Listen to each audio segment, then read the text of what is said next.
they can resist and survive, some species will die. So if many are there, so in that some, those who are resistant to can survive, those who are not resistant to will die. But here what happens is that if the species is becoming less, and that less number of species, if they cannot withstand, they cannot withstand the environmental disturbances, then it will lead to what? The destruction of the whole ecosystem. Okay, so that is the number 2. So less resistant, they will not be that resistant to environmental disturbances because their number is very, very less. Okay, and next is what? Increased variability in ecosystem processes. You can find much variation, much fluctuation when there is many species lost from the earth. You can find many disturbances, many fluctuations in what and all. Plant production, there will be much differences than before. It will be going on reducing. Water use pattern will change. Okay, it will not be that accurate. If the plants are there, obviously, you know, they will be holding the water tightly. Holding the soil tightly. So to some extent, the plants will be resisting the flow of water and all, right. So if the species itself is not there, so what will happen? The water pattern, the water holding capacity, they are all will change, isn't it? And then pest and disease cycle will also be affected. Okay, so if one pest is not there, what will happen to the predator? The predator will also vanish, isn't it? So there will be disturbance in the life cycles of many organisms if there is loss of biodiversity. Okay, so these are the different consequences of loss of biodiversity. Now we are moving on to a very important part of the chapter, causes of biodiversity loss. Okay, why is this biodiversity getting lost? Now when you are seeing this causes of biodiversity loss, there are 4 main causes. How many are there? 4 main causes. Okay, the first cause is habitat loss and fragmentation. What is the first cause? Habitat loss and fragmentation. I am living in my house. If my house is taken away from me, then do you think that I can live here peacefully? I cannot. Isn't it? I will struggle. If I can make it, it's fine. Otherwise, I have to die. So in that case, habitat loss and fragmentation. If I am going on continuing with this deforestation, disturbing their habitat, then what will happen? The organism cannot survive. If they are going to some other places, there may be competition. They cannot win over the one who is already present there. So in that case, it will lead to loss of biodiversity. Species will become extinct. Okay. So habitat loss is one reason. Like examples are given here. Tropical rainforest in the beginning, it was over the over years land cover, when you are seeing, it was occupying 14%. Okay. Now it has been reduced to how much? 6%. They have cut those forest areas for cultivation, for some other reasons they have taken. Okay. So in that case, what happens? The number is going on increasing. Then Amazon rainforest, when you are seeing, that one we call it as the lungs of the planet, isn't it? So this Amazon rainforest is providing us with huge 20% of the oxygen, when you are seeing, we are getting from there. This Amazon rainforest, because there are innumerable number of plants. Okay, innumerable number of trees are present. Now this Amazon rainforest are being cleared for what? They are clearing it for grazing of cattle, feeding the cattle. Okay, along with that, for cultivation of some soybeans and all are being done so that they can export it. So when they are clearing these forests for cultivation or for grazing cattle and all, what will happen is leading to the destruction of many species which are living over there. Okay, even you would have heard last year what happened. Amazon rainforest, there was a huge fire, and imagine hectares of land was disturbed, isn't it? It was totally burned. So imagine the condition of the earth, the temperature is going on increasing, and the availability of oxygen is diminishing, isn't it? So this is regarding habitat loss and fragmentation. Habitat loss, we understood. If you take off the habitat, the species cannot survive, they will die. Another one is fragmentation. What do you mean by fragmentation? So imagine this is my whole land. What is this? This is my whole land. Okay. So in this whole land, I was having much. Means I was moving about. I am a very big organism, so I am moving here. I am moving there. Okay. In some part of my land, they were pond, and all in some part of my land, they were not pond. So imagine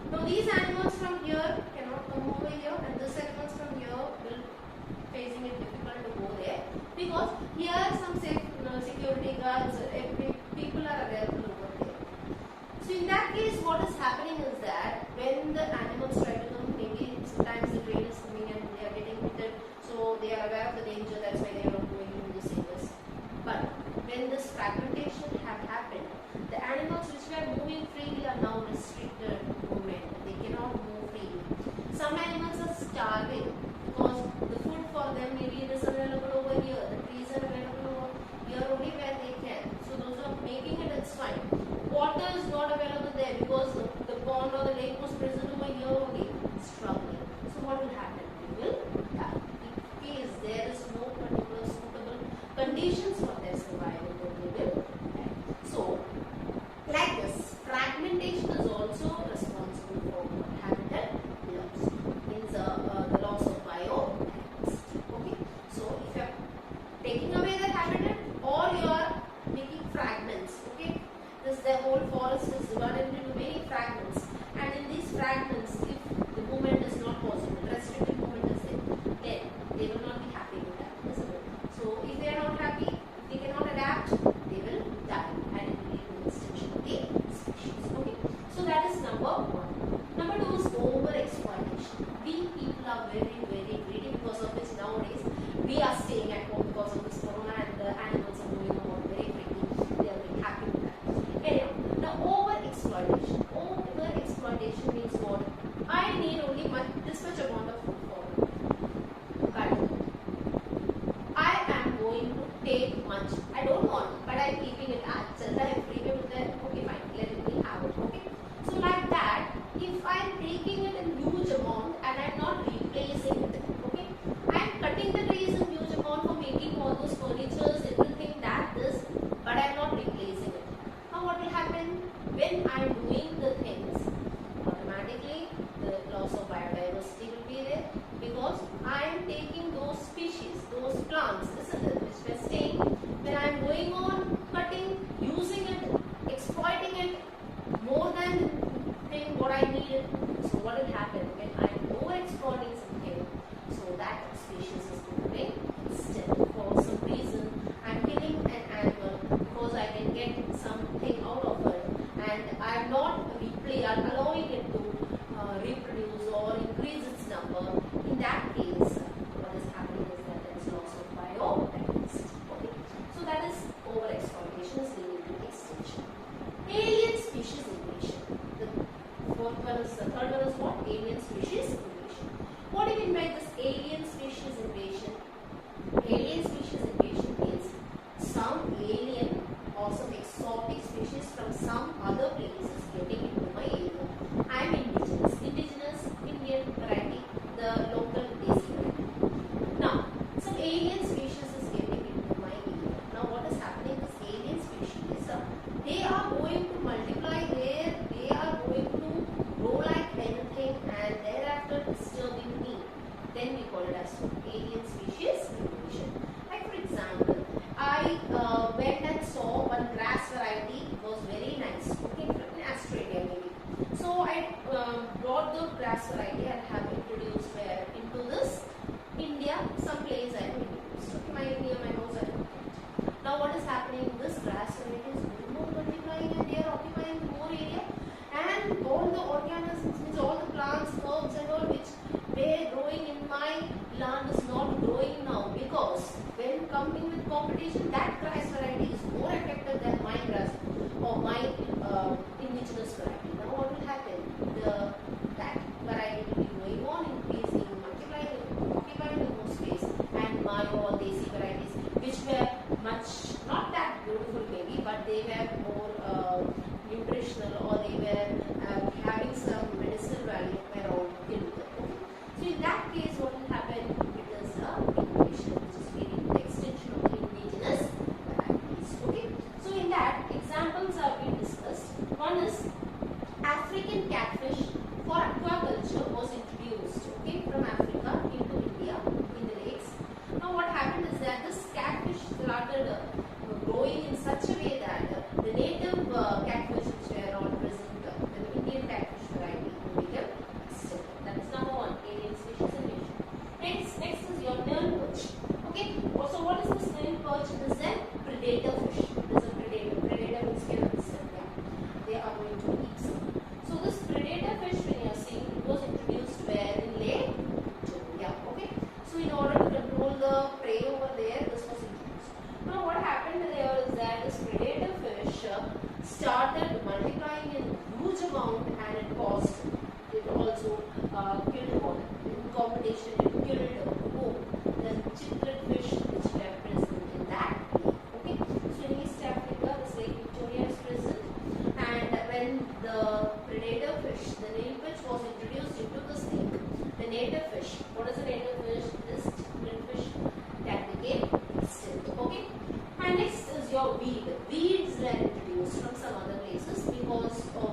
that they are thinking and were introduced.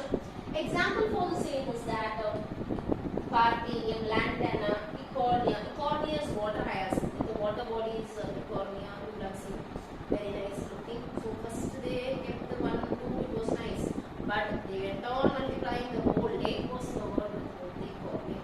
Now the lake was totally distant because you cannot remove it out. It goes on increasing in number. So the lake itself was distant. So like introducing these weeds from some other area into an agriculture plot or into the water bodies, they went on multiplying and the native varieties were disturbed over there. The native varieties became extinct. So these are all examples of what alien species invasion. Okay. And the last one is co-extinction. What is co-extinction? Co-extinction, when does it happen? When one is dependent on another. If one dies, the other will also die. Okay. So one is, it's not about love like that. It's co-extinction. If one is there, then only the other will also be present. Like for example, you see host fish as well as parasites which is living in the fish. Okay. So if the host fishes die because of some reason, okay, what will happen to the parasites? The parasites will also die because the host fishes become extinct. Now how come the parasites will stay? They want the host to stay, right? So the host has died, parasites will also die. Mutualism, you have learned this, isn't it?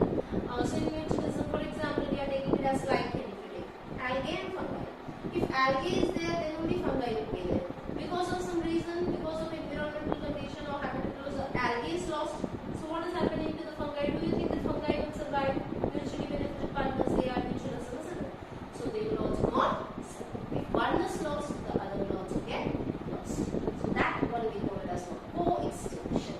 One as well as the other, both together is becoming extinct because if you remove one, the other will also become extinct as they are so dependent on one another. Okay. So this is regarding the last pause forward. Biodiversity loss. Okay. So we learned about habitat loss and fragmentation. Second is overexploitation, using it in a huge amount than needed, alien species invasion, and co-extinction. These 4 causes we call it as the evil quadrant. What is evil quadrant? Evil, you know, bad things, so bad. So evil quadrant is 4. So these are the 4 causes which is causing all these evil things. What is the evil thing? The loss of biodiversity, which is very, very important for the survival of the ecosystem, for the earth. It is being lost. Okay, so these are the causes, 4 main causes which are leading to biodiversity. So, hope it's clear. So today's topic was mainly dealing with what causes of biodiversity. Next, we will be discussing about another topic. So next we are going to discuss reasons for biodiversity conservation. I want to conserve biodiversity. Okay. So why I should conserve biodiversity? What are the various reasons? Okay. So we are going to discuss 3 reasons. The first one is narrowly utilitarian argument. The second one is broadly utilitarian argument. And the third one is ethical reason. Okay. So first to go with narrowly utilitarian argument. So what do you mean by narrowly utilitarian argument? Narrowly means for narrow means for small reason. So what is the small reason there? The small reason is the reason within us, within someone like a person. Okay. So direct economic benefits. Direct economic benefits means the business people, when you are saying they are thinking about themselves, their profits. Okay. For that, I think about my profit for myself. Okay. So in that case, we call it as what? Narrowly utilitarian. If I think for my country, if I think for my nation, I think for the whole world, then it is broadly utilitarian. Narrow, confined to yourself, for benefit within yourself. You are happy, okay? Or person is happy. So then we call that as narrowly utilitarian. So direct economic benefits, like we disturb the biodiversity. For what we are disturbing the plants? For what we are disturbing the animals? Because I want to get something out of it. So I am disturbing them. I am utilizing, over exploiting them. Because of which only what is happening? The biodiversity is getting lost, isn't it? So when I am disturbing it, I should remember that These are very important. Without this, I cannot survive. I am thinking of the benefit of those myself, right? But if I am exploiting it, whether I will be benefited? No, I will be affected. Why? Because if I am a businessman and I am dealing with construction work, imagine if all the trees are being cut and it is being used, and for the tree just like that it will come. No, it's not going to come, isn't it? So what we have to do? We have to conserve them because they are having some benefits, direct economic benefits. So what are the direct economic benefits? We are dependent on many species of plants and animals for fodder. Without them we cannot live, isn't it? So for that I have to conserve. For firewood, many people are depending upon now firewood for as a source of fuel because they don't have the LPG cylinders with them because they cannot afford to. In that case, we have to conserve it. We are depending for fiber, the clothes which we are wearing, cotton, synthetic. Everyone will be happy. No, I want cotton. Why? Because from the plants only I am getting cotton, isn't it? So if I am not preserving it, do you think that cotton will be available in the long run in the future generation? No. So we have to conserve it. For construction materials I am getting from the different species. For making different industrial products like resins, gums, alkaloids, okay, and dyes for that and all what is needed. I need these species. If these species are not that, then these are not there. If these are not there, I am not there. Okay, so I have to conserve them for that reason. And you can find out that around 25% of the drugs, medicines which are made is from plants. So from plants extract we are making around 25% of the drugs. With mixing with some chemicals we are making it. Okay? And medicinal uses the plants are having use, isn't it? In Ayurveda when you are seeing mostly the traditional medicine, Ayurveda is mostly dependent upon around 25,000 species of plants. And if these plants, if I am not preserving it, Ayurveda is not possible and it will lead to serious consequences. Next is your broadly utilitarian argument. So what do you mean by broadly utilitarian argument? I want to protect the ecosystem. I want to protect the biodiversity. I should not allow the loss of biodiversity because of broad reason. So what is the broad reason there? The broad reason, like for example, there are some ecological services which are rendered by different species. If these ecological services are not there, then automatically what will not happen? Then the whole species will get lost. So the diversity, the ecosystem will be collapsed. In order to protect these ecological, for the smooth functioning of these ecological services, I want to preserve biodiversity. I should not allow the loss of biodiversity. Number one, like Amazon forest, if I am attacking, what will happen?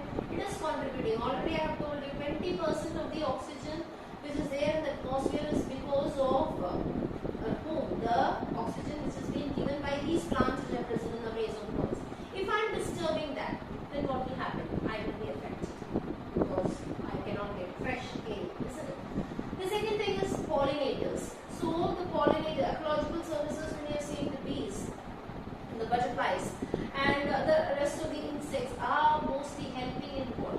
Entomophiles, you would have learned, isn't it? Pollination from one plant to another. Thereby they are helping in the production of seeds and fruits. And these seeds and fruits are very important for our having it as well as for cultivating it so that oxygen will be provided, isn't it? So for that I have to what? Conserve my biodiversity. I have to conserve biodiversity. Okay? And then aesthetic pleasure. Ecological services, the last one is aesthetic pleasure. What do you mean by aesthetic pleasure? So imagine I am desperate. Okay, I am not that happy.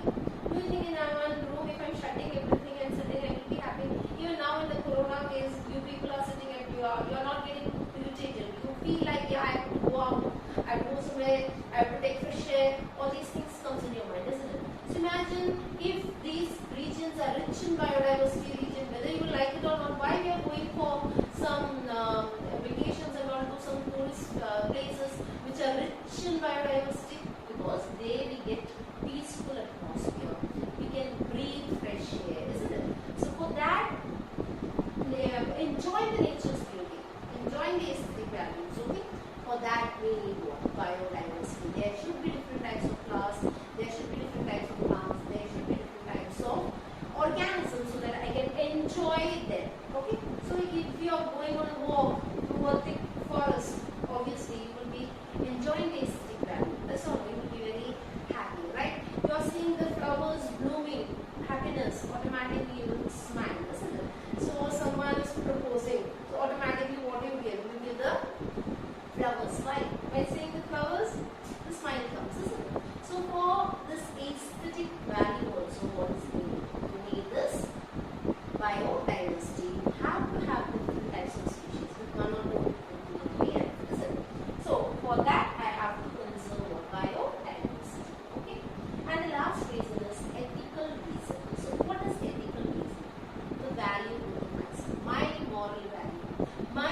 economic value, but they are having intrinsic value. They are also having. What is the intrinsic value? The life within themselves is equal to the life within us. If imagine I am killed or I am vanished, it will hurt me, isn't it? The same way, it may hurt me.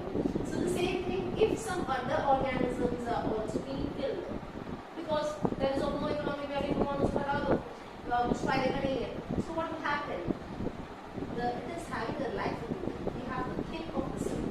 Just not our benefit, just not money, only that much we should think. No. So each and every organism is having some intrinsic value. Even if they are not having any economic value, they are also living organisms. They have the right to be present on the earth, and it is not our right, or it is not from our part we should disturb them. Okay? So we should develop that moral value within ourselves so that we are not going to kill them. So all the vegetarians as well as all those who are taking care of all the animals, they are safer. So we people are what? We are going to rock because we are not going to disturb biodiversity. So these are the various reasons for which we have to conserve biodiversity. First one is narrow utilitarian factors, small reasons. Second one is broad utilitarian factors, a big reason, the whole world will be happy with that. Okay, and the last one is what? The last one is your ethical issues, the moral values. Yourself in order to conserve the biodiversity. Hope today's part is clear. Two things we discussed. One is